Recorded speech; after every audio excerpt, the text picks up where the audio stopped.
एक छोटा बेटा है, मदखोर, शराब पीता है। सुभान अल्लाह, शराब पीता है, मदखोर है। घर में बेचारे को सोने नहीं मिलता। वो बेचारा घर छोड़ के, बाप घर छोड़ के मस्जिद में आ जाता है।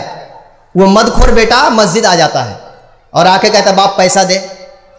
कॉलर पकड़ लेता है, बोला है तूने जन्म दिया है तो पैसा दे मुझको मद खाने के लिए।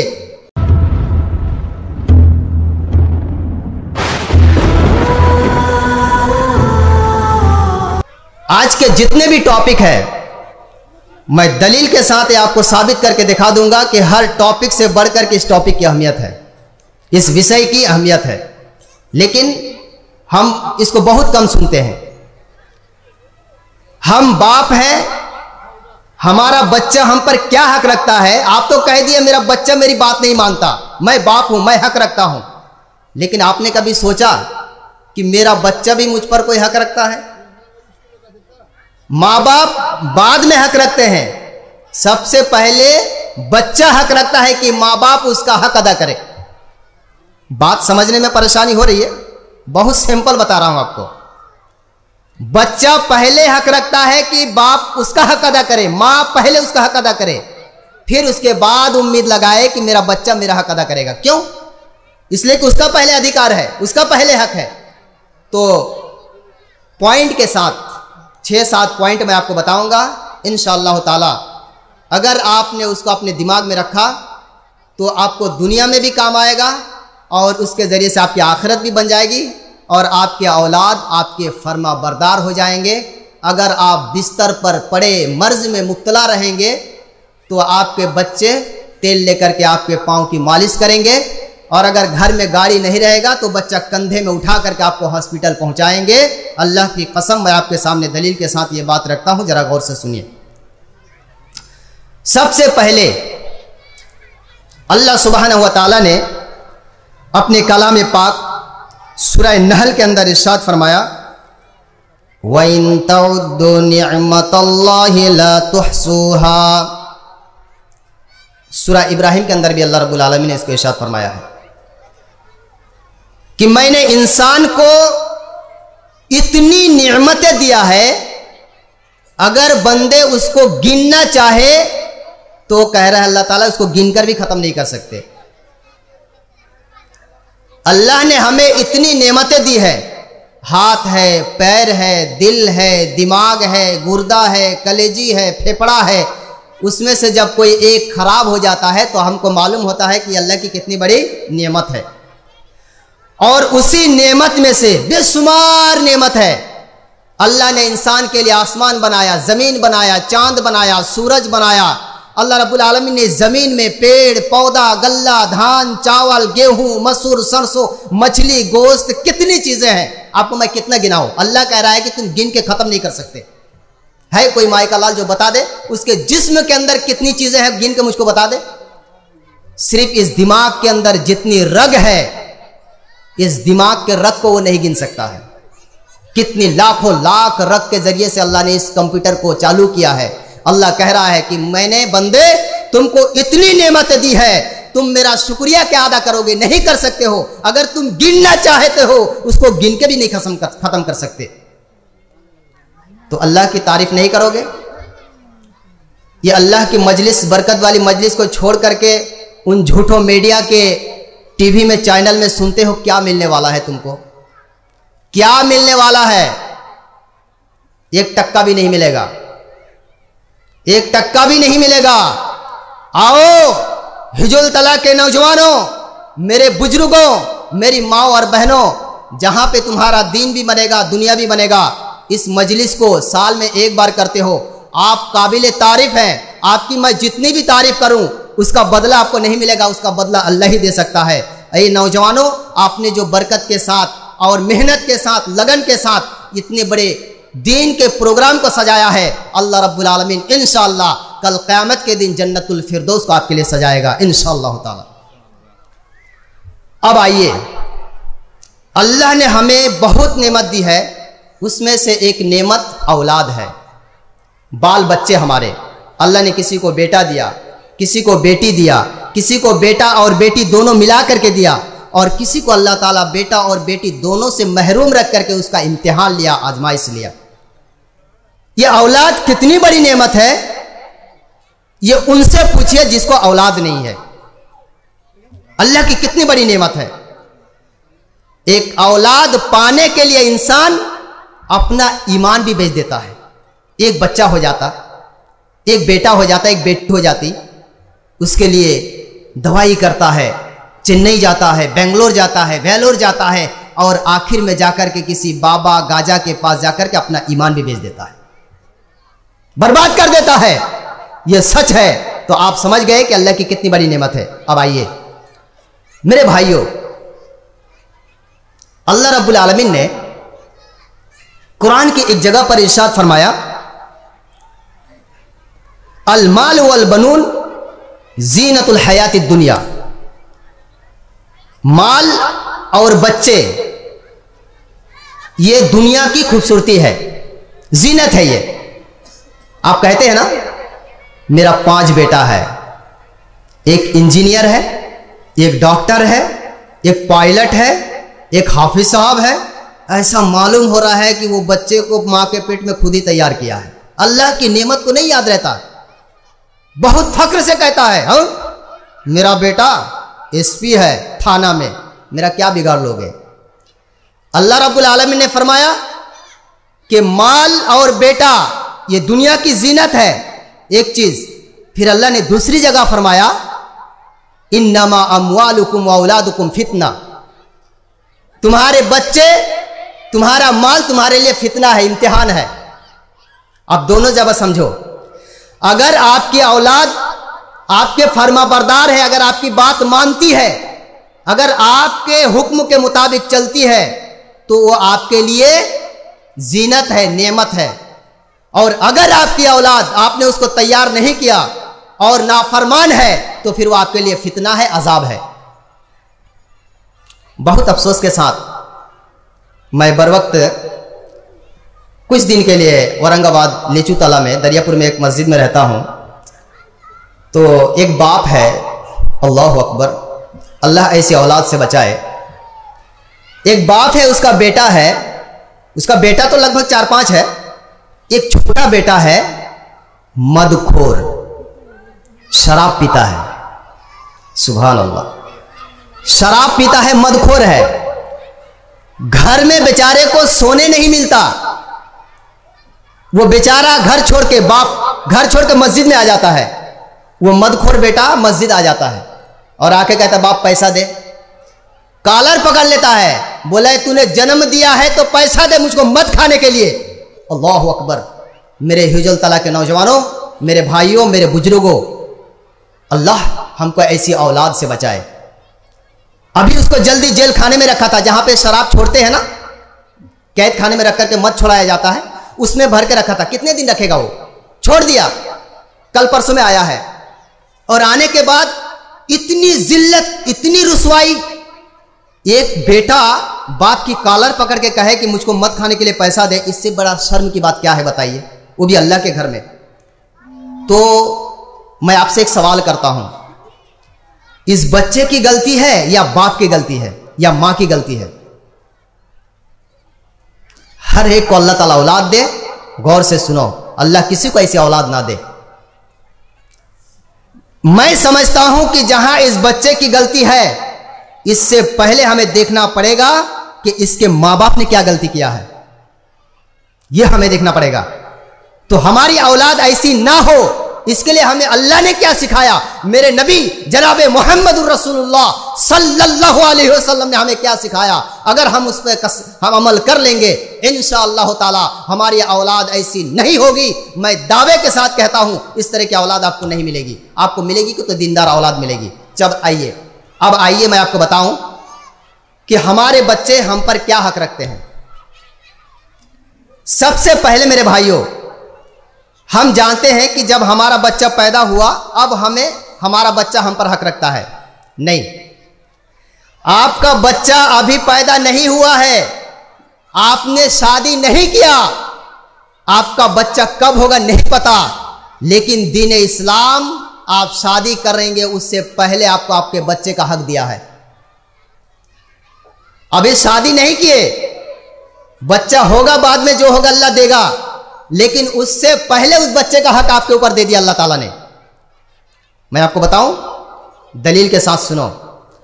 सबसे पहले मैं बाप, इधर से समझो, मैं बाप हूं, सबसे पहले मेरा बच्चा मुझ पर क्या हक रखता है?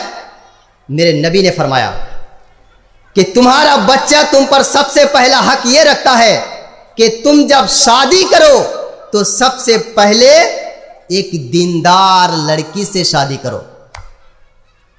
बात अगर यहीं पे समझ जाओ मेरे भाइयों, तो तुम्हें नेक औलाद अल्लाह देगा ही देगा।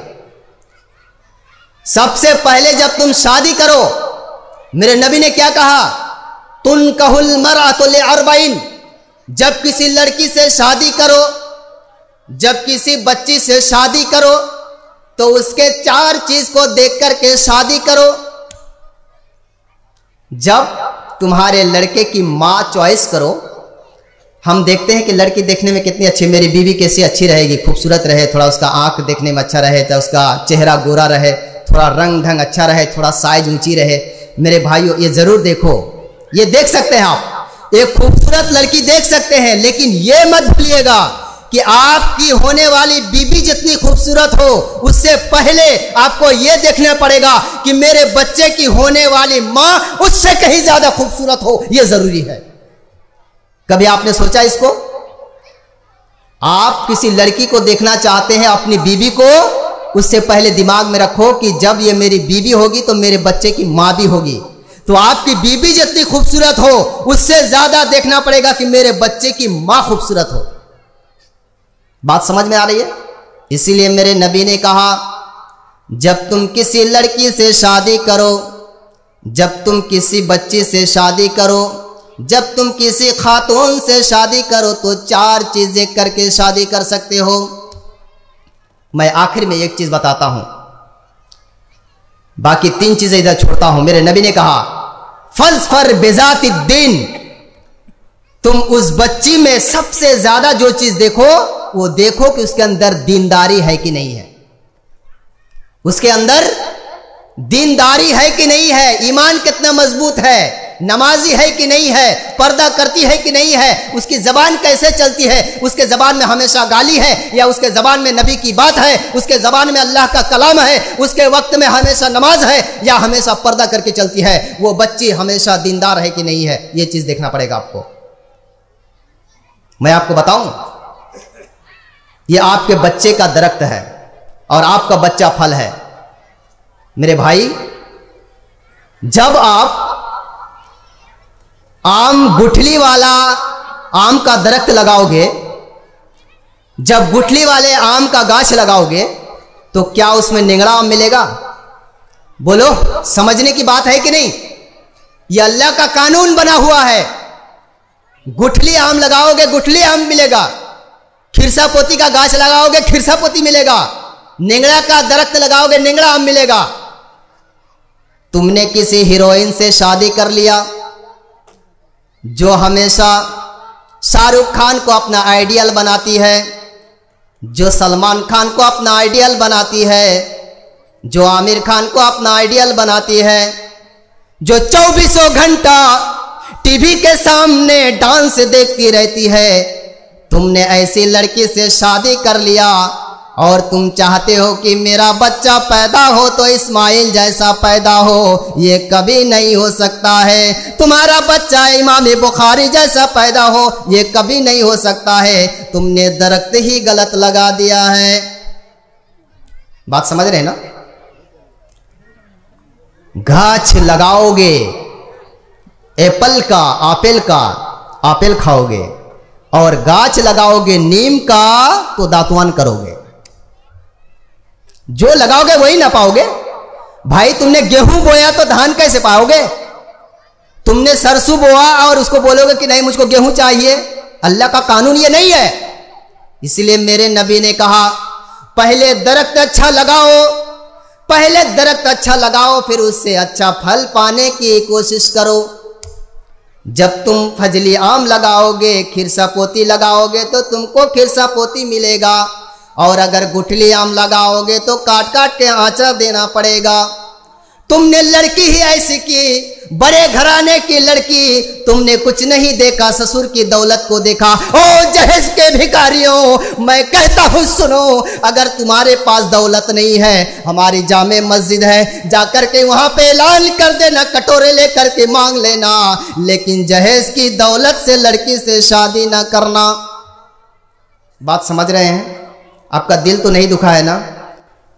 आपका दिल जितना दुखता है मेरे भाइयों, आपके लिए उससे कहीं ज्यादा मेरा दिल दुखता है कि मेरा एक भाई ऐसी लड़की से शादी करे जिस लड़की से शादी करने के लिए मेरे नबी ने मना किया, और वो भाई का बच्चा गलत हो जाए, उस भाई का बच्चा शराबी हो जाए, जुआखोर हो जाए, गांजाखोर हो जाए, बेनमाजी हो जाए। आपका दिल जितना दुखता है, अल्लाह की कसम मैं कहता हूं, आपसे कहीं ज्यादा मेरा दिल दुखता है। लेकिन मजबूरी है कि मैं आपको सुनाता हूं ताकि आप इस पर अमल करें। इसीलिए मेरे नबी ने कहा कि जब तुम किसी लड़की से शादी करो तो दीनदार लड़की से शादी करो। अब देखो, इधर आओ, इधर सुनो। एक नंबर आपके बच्चे का आपके ऊपर पहला हक क्या है कि सबसे पहले आप एक दीनदार लड़की से शादी करें। समझ रहे हैं ना? दीनदार लड़की से आप शादी करें, जिसके अंदर दीनदारी है। अल्लाह की कसम, जब उसके अंदर दीनदारी रहेगी तो वो आपके बच्चों को भी दीनदार बनाएगी। अगर वो नमाजी रहेगी, आपके बच्चे को भी नमाजी बनेगी। अगर वो कुरान जानेगी, आपके बच्चे को भी कुरान सिखाएगी। अगर वो रोज़ा रखेगी, आपके बच्चे को भी रोज़ा रखवाएगी। अगर वो पर्दा करेगी, आपके बच्ची को भी पर्दा कराएगी। मेरे भाइयों, तो एक दीनदार बच्ची का इंतखाब करो, ये मेरे नबी ने फरमाया। किसी जहेज के चक्कर में मत पड़ो। अब आपने शादी कर लिया, दरख्त भी अच्छा लगा लिया, तो एक बताइए, जब आप दरख्त लगाते हैं तो उसमें पानी नहीं देते हैं कि नहीं देते हैं? उसकी देखभाल करना है ना। उसमें कीड़ा लग गया कि कहीं पे उसमें पानी की ज़रूरत है, कहीं वो सूख जा रहा है, उसको क्या चाहिए, उसमें विष देना पड़ेगा कि कुछ खाद देना पड़ेगा, सहार देना पड़ेगा। करते हैं कि नहीं करते हैं? तो फिर उसके बाद जब आपने शादी कर लिया तो आप क्या करेंगे? शादी किस लिए किया जाता है? जब और मकसद है, लेकिन उसमें से एक ये है कि बीवी के साथ मिलेंगे ना, बीवी के साथ अपनी ख्वाहिश पूरी करेंगे, तो उसके लिए भी आपका बच्चे का हक क्या है कि आप जब अपनी बीवी से हमबिस्तरी करें, मिले, तो मेरे नबी ने एक दुआ सिखाया। क्या दुआ सिखाया? बिस्मिल्लाहि अल्लाहुम्मा जन्निबना शैताना व जन्निबिश शैताना मा रज़क़तना। या अल्लाह, जो मुझको औलाद दे अल्लाह, तो उसको शैतान के जाल से बचा ले।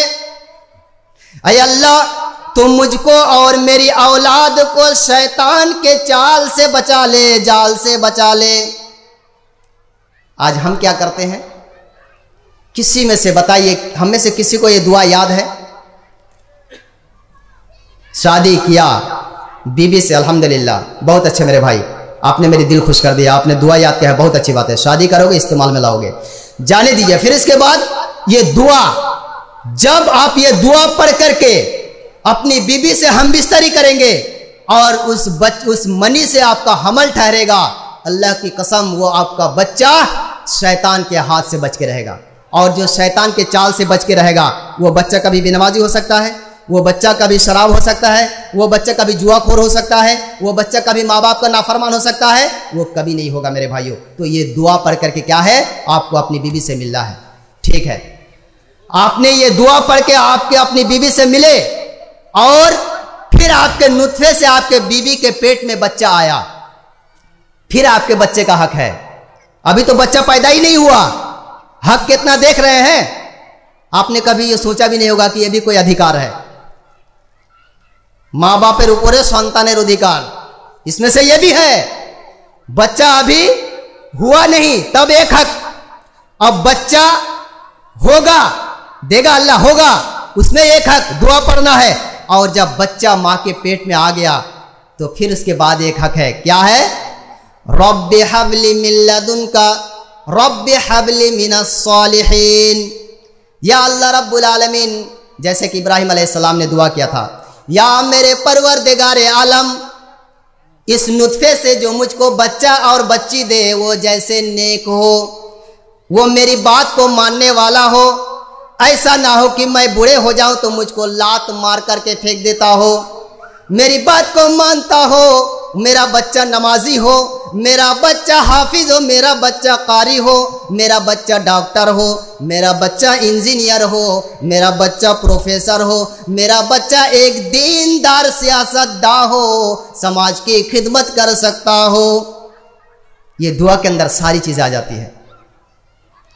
रब्बि हबली मिल्लदुनका ज़ुर्रियतन तय्यबतन, दूसरी दुआ दूसरी सूरह के अंदर अल्लाह रब्बुल आलमीन ने फरमाया, या रब्बुल आलमीन जो मुझको औलाद दे वो पाक औलाद दे, नापाक खबीस औलाद नहीं। ऐसी औलाद ना दे जो मैं बूढ़ा हो जाऊं तो बीबी के साथ मौज मस्ती करे और मुझको लात मार करके बिस्तर से बाहर कर दे। ऐसा ना हो मेरे मौला, मुझको नेक दीनदार औलाद अता फरमा। ये हक हो गया। अब आगे बढ़िए। अब उसके बाद मेरे भाइयों, जब आपका बच्चा मां के पेट में आ गया, आपने एक दीनदार नेक मां को ले आए, बच्चा पेट में आ गया, आपने दुआ किया। फिर उसके बाद एक और हक है, ये बड़ा आजकल चल रहा है। एक हक ये है कि वो बच्चा हो या बच्ची मां के पेट में, उसको जीने का अधिकार है, जीने का हक है। आजकल जानते हैं, आपने तकरीर उकरी में सुना होगा कि अरब देश में अल्हम्दुलिल्लाह हमारे शेख को ले गए अल्लाह रब्बुल आलमीन। उसी ज़मीन पर मेरे नबी जब नहीं आए थे मक्का के अंदर, जब किसी घर में बच्ची पैदा होती थी तो उसका क्या हाल होता था, वो चीज़ मैं आपके सामने नक्शा खींचूंगा। तो वो बच्चा आपका जो पेट में आता है, वो बच्चे को जीने का हक है। अरब के ज़माने के जाहिलियत के लोग बच्ची जब बड़ी हो जाती थी, उसके बाद उस बच्ची को ज़मीन पर जिंदा दफन कर देते थे। लेकिन आज के मॉडर्न दौर में क्या करते हैं जानते हैं? मॉडर्न दौर में उसको बाहर ही नहीं आने देते। उससे पहले ही जब मालूम हो गया कि ये बेटी है तो उसको पहले अल्ट्रासाउंड करके वहीं से डिलीट कर देते हैं। बराबर जुर्म है, चाहे तुम उसको जिंदा दफन करो, चाहे उसको मां के पेट से दफन करो, दोनों बराबर जुर्म है। अल्लाह सुब्हानहू व तआला ने अपने कलाम पाक के अंदर सूरह नहल 16 नंबर की सूरा 58 नंबर आयत में इरशाद फरमाया, वइदा बुश्शिरा अहदुहुम बिल उनसा वज़ल्लत वजहहु, जब वो काफिर और मुशरिक को खबर दी जाती, अरे तुम्हारी बेटी पैदा हुई है, बात समझ रहे ना, उसको कहा जाता कि तुम्हारी बेटी पैदा हुई है, तो जानते हैं उसका क्या होता? उसका जो ये चेहरा है, अल्लाह रब्बुल आलमीन ने फरमाया मुस्वद्दा माने होता है काला, उसका चेहरा काला हो जाता, वहुवा कजीम, और ऐसा लग रहा था कि वहीं पे हार्ट अटैक करके मर जाएगा। जैसे लोगों को बहुत गम होता है ना, उसके बाद हार्ट अटैक कर देता है, मर जाता है। आजकल तो हार्ट अटैक की ऐसी बीमारी है कि सब एक कुर्बे क़यामत की बात है, जाने दीजिए। तो उस वक्त अगर किसी के घर में बच्ची पैदा होती, लड़की पैदा होती, तो उसका बाप, उसका चेहरा स्याह हो जाता, मेरी बच्ची पैदा हो गई बेटी, और किसी का मैं ससुर बनूंगा, बेटी पैदा हो गई है, लग रहा है कि हार्ट अटैक कर देगा, अल्लाह ने कुरान में फरमाया। और आज वो तो बेचारे पेट से बाहर आने देते थे, आज शर्म से लोग पेट से बाहर भी नहीं आ देते थे, माँ के पेट से ही खत्म कर देते हैं। मेरे भाइयों, अल्लाह सुब्हानहू व तआला कल क़यामत के दिन तुमसे सवाल करेगा, व इदल मौउदतु सुइलत बिअय्यि ज़ंबिन कुतिलत, उन बच्चियों को जो तुमने माँ के पेट से ही ख़त्म कर दिया, अपनी बीबी के पेट से ही ख़त्म कर दिया है, उस बच्चे से पूछेगा अल्लाह रब्बुल आलमीन, ऐ बच्ची बता, तुझको तेरे बाप ने या तेरी माँ ने क्यों तुझको नुकसान कर दिया था, कत्ल कर दिया था? जरा अल्लाह के इरशाद पर गौर करें। बाप से नहीं पूछेगा, अल्लाह पूछेगा किससे? बच्ची से। कल क़यामत के दिन ऐसे आदमी से अल्लाह इतना गुस्सा होगा, अल्लाह ताला उससे बात भी नहीं करना चाहेगा। उस बच्ची से पूछेगा क्यों? अल्लाह तो खूब जानता है इस जालिम ने इस बच्ची को कत्ल किया है, लेकिन अल्लाह ताला उसको सजा देने के लिए और उस बच्ची के मुंह से, जबान से सुनाने के लिए, ऐ बाप तूने इस बच्ची को कत्ल किया है, सुन तूने क्यों कत्ल किया था। मैंने नहनु नर्जुकुहुम व इय्याकुम, मैंने तुझको भी रोजी दिया। क्या तू खेत में धान तू उगाता था? क्या तू खेत में गेहूं उगाता था? तू खेत में सरसों उगाता था? क्या ये आम के दरख्त में आम तू लगाता था? अरे तेरे लिए भी 1 किलो अगर आम है तो मैंने भी उस बच्ची के लिए आम तैयार कर दिया था। तेरे लिए सिर्फ आम नहीं था, अगर वो बच्ची भी रहती तो मैं उसके लिए भी आम दे देता। बोलो सुभान अल्लाह। अल्लाह हर चीज पर कादिर है। तुमने किस इसको कत्ल किया? तुमने क्यों इसको कत्ल किया? क्या जवाब दोगे मेरे भाइयों? क्या जवाब दोगे उस वक्त? आज मॉडर्न युग में बहुत ऐसा चलता है मेरे भाइयों। सुनो, अगर आपकी बीवी बीमार है, परेशान है, बच्ची नहीं ले सकती है और बच्चे आगे नहीं ले सकते हैं या नुकसान हो सकता है, इस तरह की अगर बात है, शरीयत ने एक चीज बताया है। या फिर ऐसा है कि आपका बच्चा एक साल का हुआ है, फिर उसके बाद उसको हो सकता है हमल हो जाए, तो बच्चा 2 साल दूध पिएगा, इसलिए आप क्या कर सकते हैं? शरीयत ने बताया अजल कर सकते हैं। अजल क्या है? आपने नहीं सुना होगा। अजल का मतलब यह है, मैं आपको बता दूं, जरूरत पड़े तो आप कर सकते हैं, ये इस्लाम में हलाल है। अजल का मतलब है आप अपनी बीवी से हमबिस्तरी कर रहे हैं, संभोग कर रहे हैं। हमबिस्तरी करते करते आपका जब मनी गिरेगा, मनी का कतरा जब गिरेगा, उससे पहले आप बाहर आ जाएं, बीबी के रहम से अलग हो जाएं और पानी को बाहर फेंक दें। इसको कहते हैं अजल। ये आप कर सकते हैं, ये आप कर सकते हैं। फिर भी कब? जब आपकी बीबी आपको इजाजत देगी तब। अगर आपकी बीबी कहे कि हाँ तुम कर सकते हो, तो ये अजल कर सकते हैं बच्चे को कुछ आगे बढ़ाने के लिए। यानी बच्चा 1 साल का भी हुआ है और आप चाहते हैं कि बच्चा 3 साल में लूंगा या 4 साल में लूंगा, या बीबी बीमार है, बीमारी एक बच्चा हुआ है, कमजोरी है, और फिर बच्चा हो जाएगा तो और कमजोर हो जाएगी, तो आप अजल कर सकते हैं।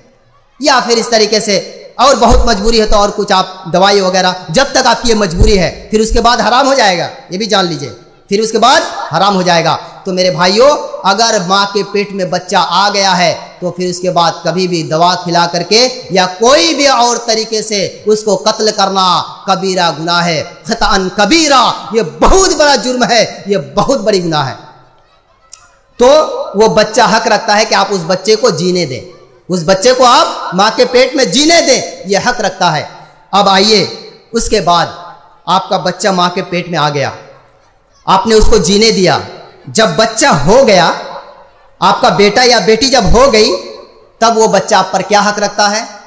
तब वो बच्चा आप पर हक रखता है कि उस बच्चे को आप, छोटा बच्चा, उस बच्चे को लेकर के किसी समाज के, मस्जिद के आलिम या समाज के कोई हाजी, कोई दीनदार, नेककार, कितना टाइम है? 10 मिनट, 10 मिनट है, बहुत मुख्तसर में मैं आपको बता देता हूं। कोई समाज का आलिम, दीनदार, जो जिसकी परहेजगारी है, जो दीनदार है, ऐसे आदमी के पास ले जाएं और एक खजूर ले जाएं। खजूर को वो जबान में चबाएगा, चबा करके एकदम महीन कर देगा, उसके बाद निकाल करके उस बच्चे के तालू में लगा देगा, वो बच्चा उसको चूसेगा। क्या करेगा? उस बच्चा उसको चूसेगा। ये सुन्नत रसूल है, ये सुन्नत रसूल है। मेरे नबी सल्लल्लाहु अलैहि वसल्लम के पास सहाबाए कराम अपने बच्चे को लाते थे और उसके बाद वो तहनीक, कहते हैं इसको, तहनीक कराना। क्या करना? तहनीक कराना। क्यों? इसलिए कि बुजुर्गों की सोहबत, नेक लोगों की सोहबत आपके बच्चों के अंदर आ जाए। समझ रहे ना? और हमारा तो हाल यह है कि जब बच्चा पैदा होता है तो सबसे पहले सलमान खान और शाहरुख खान का गाना उसके कान में जाता है, तो फिर हमारा बच्चा क्या होगा? बोलो, है कि नहीं? सही है। एक घर में बच्चा या बच्ची पैदा हुई है, दूसरे घर में टीवी चल रहा है, वो बच्चा सबसे पहले जिस कान में उसको आजान होनी चाहिए थी, जिस कान में अल्लाह की कलमा पढ़ना चाहिए था, उस कान में शैतान का गाना चल रहा है, तो वो बच्चा बाद में मदखोर और सूदखोर, गांजाखोर, और ये नहीं होगा तो और क्या होगा? सच है कि नहीं? टाइम कम है, आगे बढ़ते हैं। फिर उसके बाद जब आपने तहनीक कर लिया, तो फिर आपका बच्चा जब 7 दिन का हो जाए तो उस बच्चे का अकीका करना है। अल्लाह ने अगर आपको ताकत दिया है कि बेटे के लिए 2 खस्सी या बकरी या दुम्बा या भेड़, अगर ताकत दिया है, बच्ची के लिए 1, अगर ताकत है तो 7 दिन में उसका क्या करेंगे?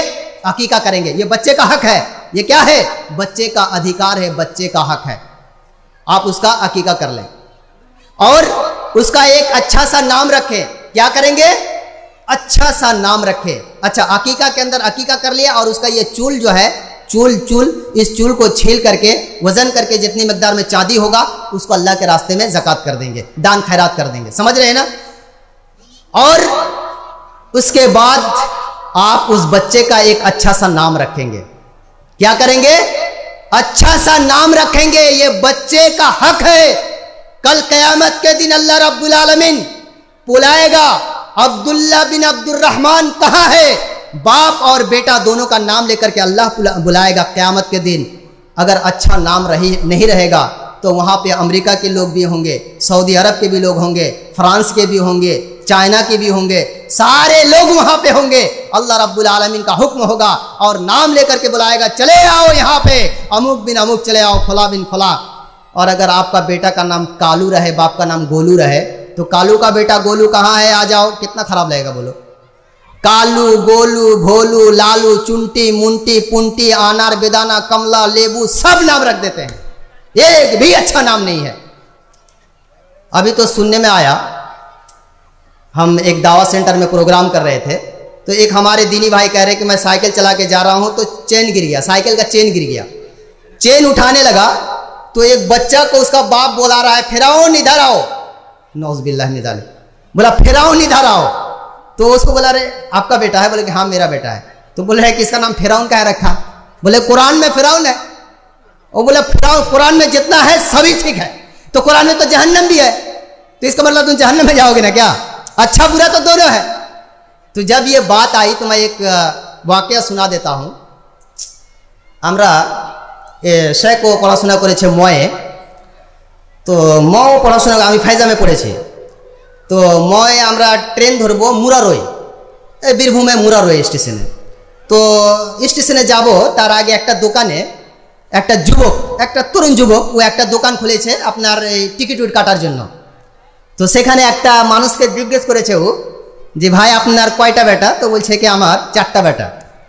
মন দিয়ে শুনবেন, বলছে কয়টা বেটা? না 4টা বেটা। তো ঠিক আছে তাহলে নামগুলা বলেন। তো বলছে যে হ্যাঁ লেখেন, জটা লেচু তটা পচা। বেটার নাম আছে জটা লেচু তটা পচা। তো আচ্ছা জটা লেচু তটা পচা, এত বড় নাম রাখে, তাহলে আর নাম কই? তো বলছে কি এটাতেই 4টার নাম আছে, এটাতেই 4টার নাম আছে। একটার নাম জটা, একটার নাম লেচু, একটার নাম তটা, একটার নাম পচা। জটা লেচু তটা পচা মানে একটা गांजा, একটা মদখোর, একটা सूदखोर, जुआखोर सभी आते हैं। तो मेरे भाइयों, अपनी औलाद का अच्छा नाम रखो, अपने औलाद का अच्छा नाम रखो। ये हक रखता है वो औलाद तुम्हारे ऊपर, वो बच्चा तुम्हारे ऊपर ये हक रखता है। फिर उसके बाद जब वो बच्चा आप अच्छा नाम रख दिए, उसके बाद आप उस बच्चे की क्या करें? अच्छी परवरिश करें। वो बच्चे को आप अच्छे तरीके से खिलाना, पहनाना, सुलाना, पढ़ाना, इसकी अच्छी परवरिश। मेरी माँ और बहनों, आज तुम कहती हो एक बच्चा, ये माँ और बाप, माँ के ऊपर हक रखता है। हौलैन कामिलैन, पूरा 2 साल तक दूध पिएगा, ये बच्चा अपनी माँ पर हक रखता है। बात समझ में आ रही है? पूरा 2 साल एक बच्चा दूध पिएगा। आज क्या करते हैं? 6 महीना दूध पिलाया और उसके बाद दुकान में जाकर के बोले छाती बड़ा हो जाएगा, जाओ डब्बा का दूध ले आओ, और उस बच्चे के मुंह में बोतल थमा दिया। जिस बच्चे को, समझ रहे हैं आप, कैसा दूध पिए हैं? माँ से पूछ लीजिएगा, आपका हक है, 2 साल तक आपको दूध पीने का हक है। एक बच्चे को 2 साल तक हक है। मेरे भाइयों, आज मेरी मॉडर्न दौर की माँ और बहन कहती है कि अगर बच्चे को ज्यादा दूध पिलाऊंगा तो मेरा छाती बड़ा हो जाएगा, उसके बाद खूबसूरती घट जाएगी। नौज़ुबिल्लाह मिन ज़ालिक। और साइंस आजकल ये साबित करते हैं, मेरा दीन तो है, मेरा इस्लाम तो सबसे बढ़कर साइंस है, इससे बड़ा कोई साइंस ना माई के लाल ने जन्म दिया है और ना कोई जन्म ले सकता है। आज के साइंस कहते हैं कि अगर बच्चे को 2 साल दूध ना पिलाया जाए तो वो माँ के छाती में कैंसर हो जाता है और उसके जिस्म में तरह तरह की बीमारी हो जाती है। क्यों? इसलिए कि 2 साल तक एक दूध का जो टान होता है, वो खून से अल्लाह ताला दूध बनाता है, वो खून जमा हो जाता है। जब दूध नहीं निकल पाता है तो वो खून जमा हो जाता है। फिर कहते हैं कि कमर में दर्द है, पीठ में दर्द है, सर में दर्द है। दर्द नहीं होगा तो ये अल्लाह का अजाब है, अल्लाह का अजाब है। तुमने अपने बच्चे का हक मारा है, अल्लाह के बंदे का हक मारा है। अल्लाह ने 2 साल तक हक दिया था, तुमने क्यों उसका हक मारा? अल्लाह तुमको सजा दे रहा है। अल्लाह तुमको उसका सजा दे रहा है। इसलिए किसी शायर ने कहा है कि तिफल में बू आए क्या माँ बाप के अतवार की, दूध तो डब्बा का है तालीम है सरकार की। दूध तो डब्बा का है तालीम है सरकार की। आज हमारे बच्चा हमारे जैसा क्यों होगा? आज हमारे बच्चा हमारी बात क्यों मानेगा? आज हमारा बच्चा हमारी अपनी बीबी का गुलाम क्यों नहीं होगा? तुमने तो बच्चे का पहले ही हक मार दिया। जिस बच्चे को छाती से दूध पीना चाहिए था तुमने डब्बा का दूध पिलाया, फिर उसके बाद जो तुम्हारी खिदमत करनी चाहिए थी तब वो भी बच्चा तुम्हारा क्या करता है? ला करके बाजार से क्या करता है? ला करके बाजार से दवा का बोतल थमा देता है, जाओ उसी को पियो और रहो, ना तुमको खाना मिलेगा ना कुछ मिलेगा, वहीं पे पड़े रहो। मेरे भाइयों, तुमने पहले उसको डब्बा का दूध पिलाया। सबसे पहले वो बच्चे का हक था कि तुम उसको छाती का दूध पिलाती, अपने गोद में रख करके। बच्चे को स्कूल भेजने से पहले, मदरसा भेजने से पहले वो बच्चा हक रखता है कि माँ की गोद में पहले उसका स्कूल हो, मदरसा हो, वहीं पे कलमा सीखे, वहीं पे नमाज सीखे, वहीं पे कुरान सीखे, वहीं पे दुआ सीखे। बताओ मेरी माँ और बहनों, तुमने कितने बच्चों को अपने गोद में सिखा करके मदरसा भेजा है? बच्चा जाता है, तुमने अपने बच्चे को खुद नहीं सिखाया, तुम्हारा दूसरा कोई किसे सिखाएगा? तुमने अपने बच्चे को खुद नहीं सिखाया, कोई हाफिज साहब कैसे सिखाएगा? वो तो दूसरे का बच्चा है। तुमने अपने बच्चे को खुद नहीं सिखाया है। जब तुमने खुद अपने बच्चे का हक नहीं दिया तो तुम दूसरे से कैसे तमन्ना रखते हो? तो मेरे भाइयों, मेरी माओ और बहनों, आपके ऊपर आपका बच्चा बहुत हक रखता है। इसी तरीके से एक लास्ट में बहुत सारे पॉइंट थे, मैं आपके सामने लास्ट में एक बात रखता हूं कि मेरे भाइयों, आज हमारे समाज में बच्चे और बच्ची को दो नज़र से देखा जाता है। इस्लाम में ऐसा कुछ भी नहीं है। अल्लाह ने अगर बेटा दिया है तो भी अल्लाह की नेमत, अगर बेटी दिया है वो तो और अल्लाह की नेमत है। इस्लाम में और अल्लाह की नेमत है।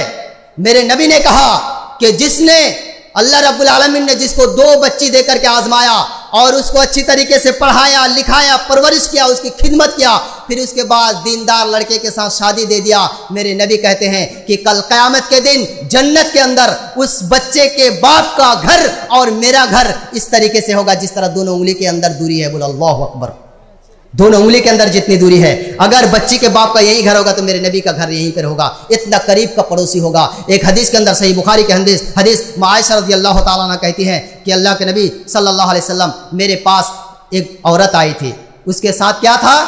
दो बच्ची थी। उस औरत के साथ दो बच्ची थी और मेरे पास घर में कुछ भी नहीं था, एक खजूर था। क्या था? एक खजूर था। अय अल्लाह के नबी, मैंने उस औरत को एक खजूर दे दिया। फिर उसने क्या किया? उस खजूर को दो भाग किया और उसके बाद दो बच्ची को दे दिया। अल्लाह के नबी, उसने कुछ भी नहीं खाया, वो खुद नहीं खाया, दोनों बच्ची को खिला करके छोड़ दिया। मेरे नबी ने फरमाया कि सुनो, जिसको अल्लाह रब्बुल आलमीन ने दो बच्ची से नवाजा, लड़की से नवाजा और उसकी अच्छी तरीके से खिदमत किया, परवरिश किया, ये बच्ची कल क़यामत के दिन जहन्नम के लिए उसके आड़ बन जाएगी। बोलो अल्लाहु अकबर। जहन्नम में उसके लिए ये बच्ची आड़ बन जाएगी। क्या तुमने समझा है इस बच्ची को? क्यों तुम हकीर निगाह से देखते हो? क्यों तुम उसको गलत निगाह से देखते हो? ये अल्लाह की बहुत बड़ी नेमत है। तुम्हारे बच्चे जब तुमको लात मार कर फेंक देंगे, ये बच्ची तुम्हारी खिदमत करने के लिए तैयार हो जाएगी। अपने ससुराल में जाकर के रो रो करके, आंसू बहा करके तुम्हारा पेट पालेगी। ये बच्चा जब तुमको लात मार के ताड़ देगा। तो मेरे भाइयों, बच्चा और बच्ची दोनों को बराबर समझो। अगर बच्ची को एक चुम्मा दो, बच्चे को अगर एक चुम्मा दो तो बच्ची को भी एक चुम्मा दो। अगर बच्चे के लिए एक कपड़ा लाओ तो बच्ची के लिए भी एक कपड़ा लाओ। दोनों बराबर के हकदार हैं, दोनों की इज्जत करो, दोनों अल्लाह की रहमत है। तो मेरे भाइयों, मैं आपके सामने लास्ट में यही कहता हूँ जो मैंने कहा कि आपका बच्चा आपके ऊपर हक रखता है। बातें बहुत थी, लेकिन जो भी मैं कहा हूँ इस पर भी अगर आप अमल करेंगे तो बहुत होगा। सबसे पहले आपका बच्चा आप पर हक रखता है कि आप एक नेक बीबी का इंतखाब करें, एक नेक दीनदार बीबी का इंतखाब करें, नंबर 1। नंबर 2, जब आप नेक बीबी का इंतखाब कर लें तो आप फिर उसके बाद शरीयत के हिसाब से बीवी से मिले, उसके लिए दुआ करें। जब पेट में बच्चा आ जाए तो उसको नेक बच्चा होने के लिए दुआ करें। मेरी माँ और बहनों, आप रात में उठ करके तहज्जुद की नमाज पढ़ें। इमाम बुखारी रहमतुल्लाह अलैह की माँ जिस तरीके से सजदा में अपने बच्चे के लिए गिड़गिड़ा कर दुआ करती थी, तब जाकर इमाम बुखारी रहमतुल्लाह अलैह पैदा हुए थे। और अगर तुम सामने टीवी खोल करके नाच गाना देखोगी तो मैं अल्लाह की कसम बताता हूँ, हमारे असलाफ ने कहा है कि जब पेट में बच्चा होता है और माँ जब जो करती है वो बच्चे का अक्स, वो बच्चा वो अक्स खींचता है और माँ के पेट में वही चीज अक्स लेता है। मेरे भाइयों, अगर आप शैतानी चीज देखोगी तो तुम्हारा बच्चा भी शैतान होगा। तुम अगर वही डांस गाना देखोगी तो होने वाला बच्चा भी डांस ही सीखेगा, गाना ही सीखेगा, बेपर्दा ही घूमेगा। इसलिए तुमको जब बच्चा तुम्हारे पेट में हो तो तुम रात को तहज्जुद पढ़ो, अल्लाह के सामने सजदा करके गिड़गिड़ाओ, रो, अल्लाह से मांगो, अल्लाह तुम मुझको दीनदार लड़का दे, अल्लाह तुम मुझको नमाजी लड़का दे, अल्लाह तुम मुझको हाफिज कुरान वाला लड़का दे, अल्लाह रब्बुल आलमीन तुम मुझको इमाम बुखारी रहमतुल्लाह अलैह जैसा लड़का दे। इंशाअल्लाह अल्लाह ताला आपको दीनदार, नेककार, सालेह औलाद देगा। इसी तरीके से जब वो बच्चा पेट में आ जाए तो फिर उस बच्चे को जीने दो, उसके साथ कोई छेड़छाड़ ना करो, उस बच्चे का हक है, उसको जीने दो। जब बच्चा पैदा हो जाए तो उस बच्चे को किसी नेक आदमी के साथ जाकर के तहनीक कराओ, खजूर का एक टुकड़ा लेकर के चबा के उसके मुख में देगा, उसका अच्छा नाम रखो, उसका अकीका करो। मेरे भाई उसको तालीम और तरबियत दो, अच्छी तरीके से उसकी तालीम दो, उसको अच्छी तरह से सिखाओ और बराबर का सलूक दो।